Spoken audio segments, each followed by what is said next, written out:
YouTube and welcome back to my channel.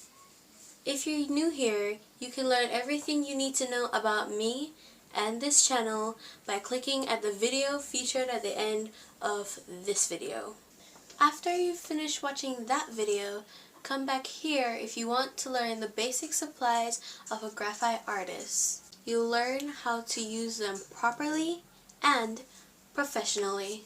In this video, there will be 7 must-have art supplies for serious beginner artists. And since quality is key, I will also inform you of which type of supplies to get and why you should get them. If you're interested in art and sharpening your skills, why don't you consider subscribing? And maybe you can like the video as well. And don't forget to comment an art topic that you'd like me to teach on this channel. Before we begin, keep in mind I have few of these supplies. Even so, I have alternatives that I use to create my art. So I will mention these alternatives for the people who are looking for easy to access alternatives for whatever art supply. First up on the list, we have graphite pencils. Now this is one of the most obvious essentials when it comes to pencil drawing. But just going to your local art store and picking up a random pencil set is a very foolish act. There are different grades for each graphite pencil.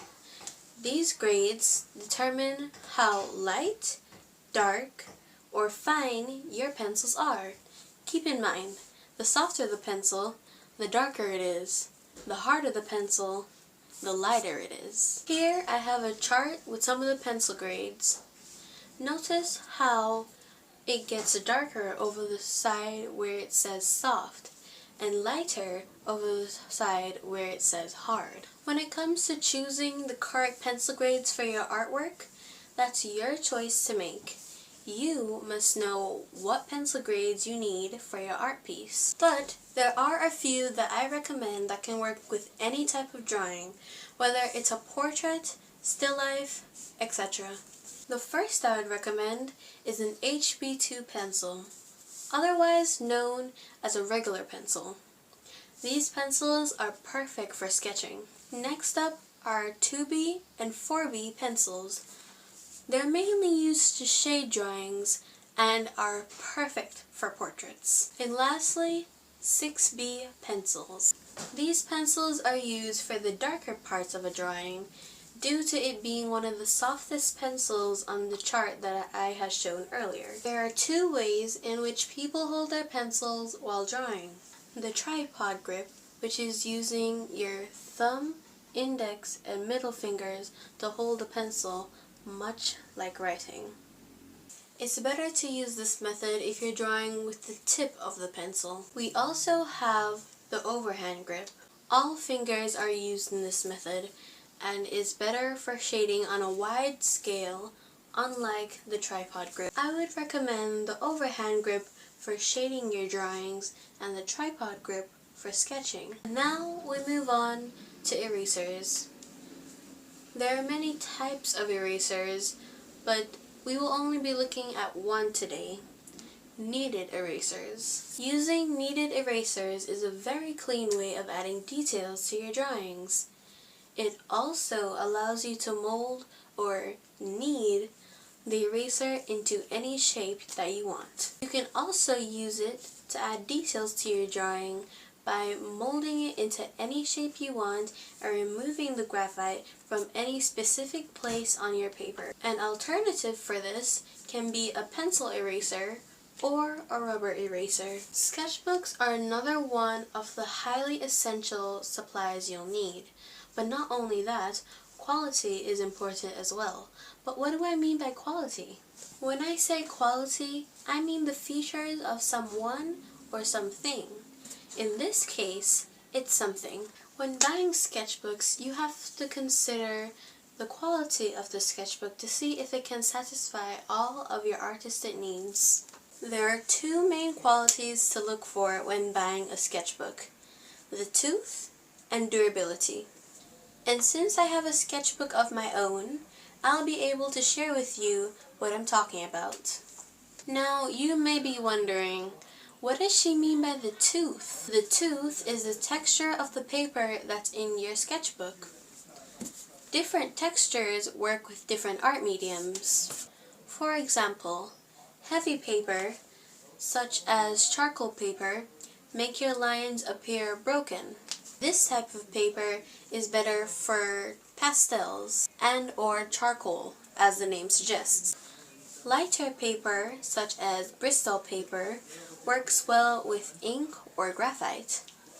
This type of paper is the paper you'd want to look for if you're a graphite artist. Since sketchbooks are mainly used for daily practice, the durability of the cover is very important, because there may be some cases where you want to take your sketchbook outside with you or on a trip.